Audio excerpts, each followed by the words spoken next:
everyone? My name is Jamal McKinney, or you can just call me Juice because that is my nickname. You know, I see this all the time in sports. When a team makes a crazy move through free agency or through the draft, it tends to paralyze different fans of that team and just overall the national media. So the Green Bay Packers, they go out and draft Jordan Love in the 2020 NFL Draft in the first round, and people have gone crazy over it. And rightfully so. You know, you would think that the Green Bay Packers would try to get Aaron Rodgers, maybe another wide receiver to help him out on offense, maybe get a player like Patrick Queen or Ross Blacklock to improve the middle of their defense, maybe get better and more physical on the defensive line, or maybe better at the linebacker core. If I was the Packers, that is what I would have done. And I was very upset that the Green Bay Packers made that move for Jordan Love, not because I don't think that Jordan Love is a bad player. It was simply because I think that when you're in a stage in which you just made the NFC Championship game, that's the time where you need to be trying to figure out, how can I beat San Francisco next season? How can I beat Seattle next season? How can I keep up with New Orleans? You shouldn't be thinking about the future. So I think that Green Bay whiffed in that regard. But as far as evaluating Green Bay's team, I still think they're a pretty darn good football team. And a lot of people think that because Jordan Love is coming in this year, Aaron Rodgers is going to fold. Aaron Rodgers is going to be a blame-deflecting leader. You know, he's going to be this crazy guy. He's going to be discouraged and things of that nature and all this dumb stuff. And I'm kind of over the whole big reaction from the media, you know, at this point, simply because fan is short for fanatic. So I don't really pay attention to crazy fans that really don't know what they're talking about anymore. But either way, I believe the Green Bay Packers are still a good football team. And I believe they're going to win the NFC North once again this season. I will tell you why.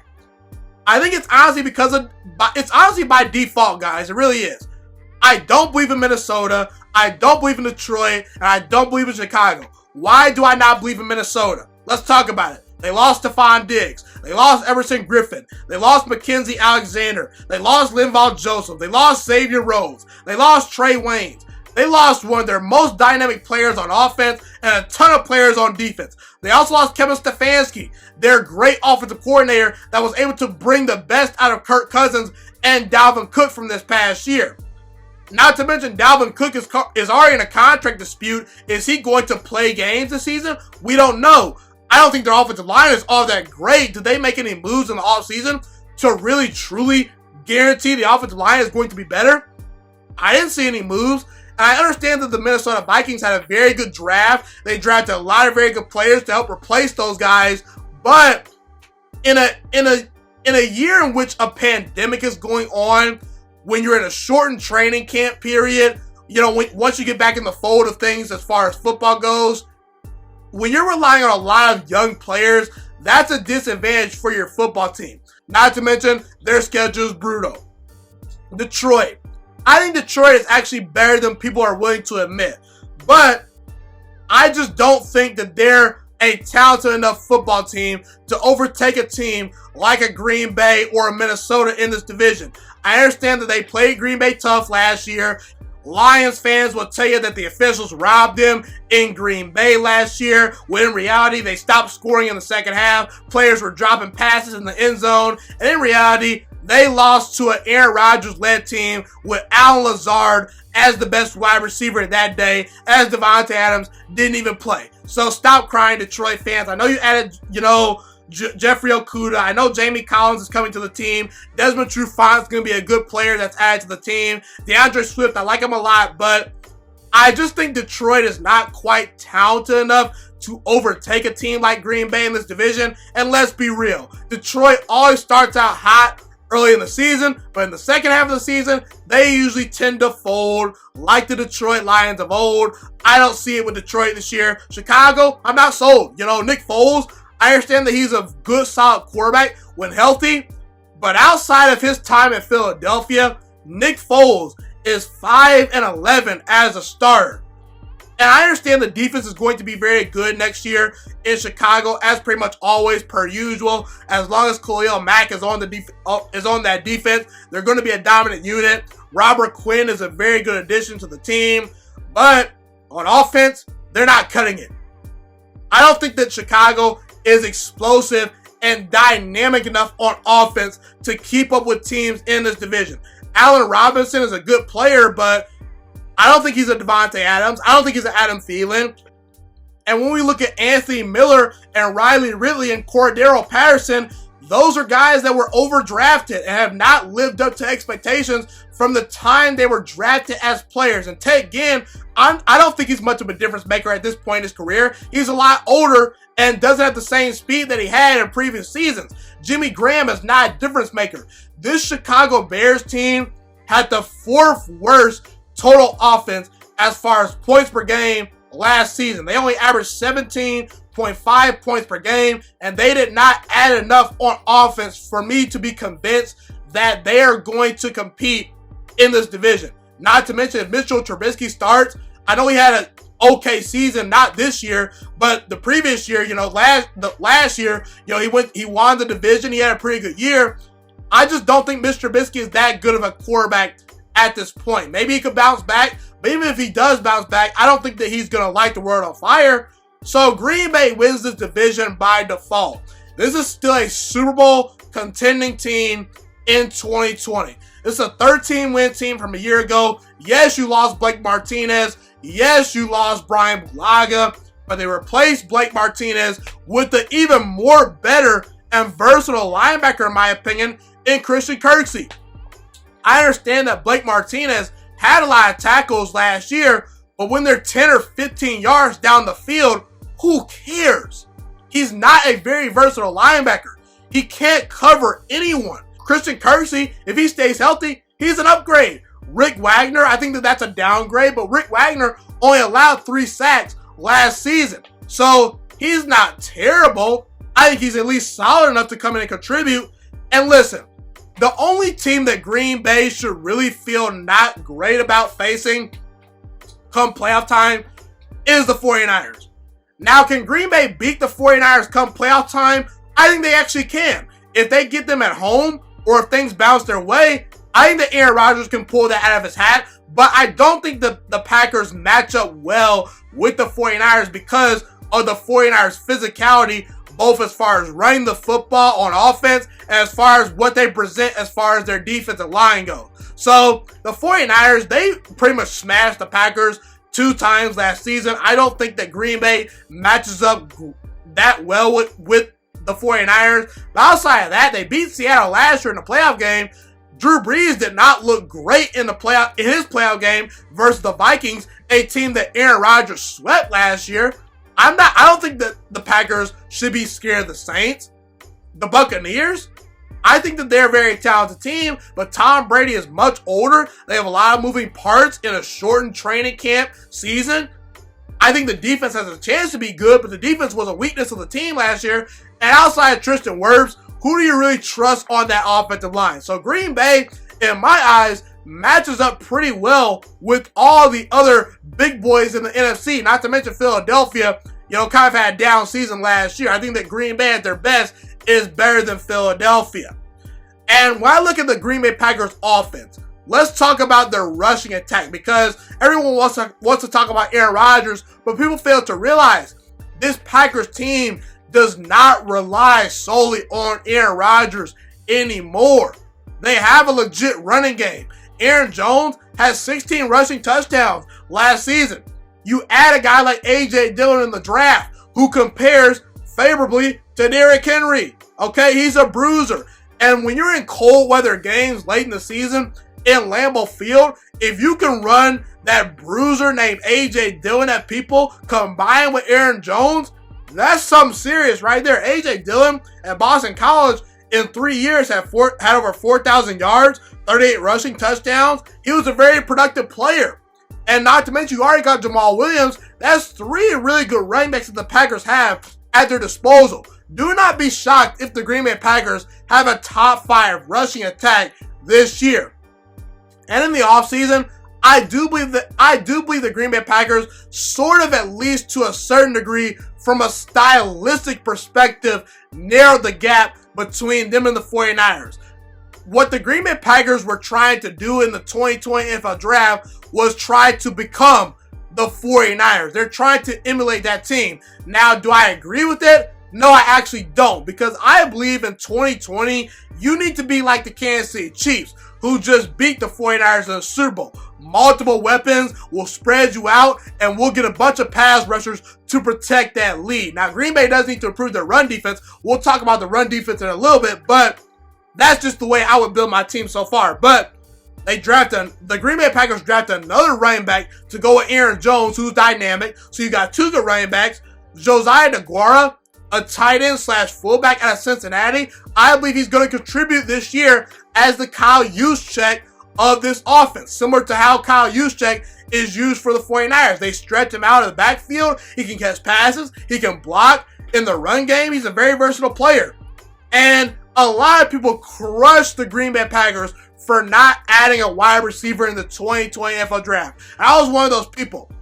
Now, the Packers did add Devin Funchess in the offseason. I do believe that is a decent signing, and I do believe Devin Funchess is going to contribute this year. That should help. Allen Lazard in his second season with Aaron Rodgers should help. Allen Lazard showed a lot of promise last year. He was a guy that pretty much saved the entire wide receiver core once Davante Adams went down last year. Not to mention, Davante Adams is one of the top 5 to 6 wide receivers in all of football. I think he's at least in the top 10. He's excellent. So you have 3 decent pass catchers. Davante Adams is elite, and we'll see what Lazard and Devin Funchess can bring to the table. And listen, when you're trying to emulate the 49ers, which is pretty much what Matt LaFleur is trying to do, guess what? That offense does not particularly involve the wide receiver as much as you guys think. Now, the 49ers did have Emmanuel Sanders, but was Emmanuel Sanders Davante Adams? Was Deebo Samuel Davante Adams last year? No, he wasn't. George Kittle is excellent, but he's a tight end. So the 49ers offense doesn't prioritize having elite pass catchers. It's a run-first offense. They're going to run the football, they're going to play great defense, and they have enough pass catchers on the outside to make plays. And listen, the Green Bay Packers offense this year is going to come down to Marquez Valdes-Scantling. If Marquez Valdes-Scantling can show the things that he's shown as a rookie, I believe this Packers team can become dangerous because he's their deep threat. He had a very bad sophomore slump this past year, similar to how actually Davante Adams had a sophomore slump. A lot of people thought that Davante Adams in the second season was a bust, but guess what? He turned it around in his third season. I do believe that Marquez Valdes-Scantling has the talent to turn things around this year. So if you add Marquez Valdes-Scantling to Devin Funchess, to Allen Lazard, and a healthy Davante Adams, that's not a terrible wide receiver core. Not to mention Aaron Rodgers is in his second year in Matt LaFleur's system, so I believe he'll be more efficient. And listen, like I said, this team is not going to rely solely on Aaron Rodgers to win games. They're going to run the football, they're going to play great defense, and they're going to work off of Aaron Rodgers' magic. And listen, if you put Aaron Rodgers on the 49ers last year, he completes those throws that Jimmy G does not complete in that Super Bowl. Guarantee it. And we're going to talk about the run defense really quickly before I get to Aaron Rodgers. I do think the run defense is actually going to be better this year. Kenny Clark, Preston Smith, and Zadarius Smith, they're very good against the run.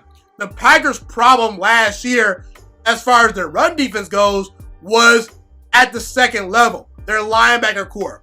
I already mentioned that Christian Kirksey is an upgrade over Blake Martinez. He's more versatile, he's faster, and he's more physical at the line of scrimmage. Not to mention, they drafted Kamal Martin out of Minnesota, a 5th-round pick that I like a lot. He was a steal, in my opinion. Now, is Kamal Martin Patrick Queen? No, he's not.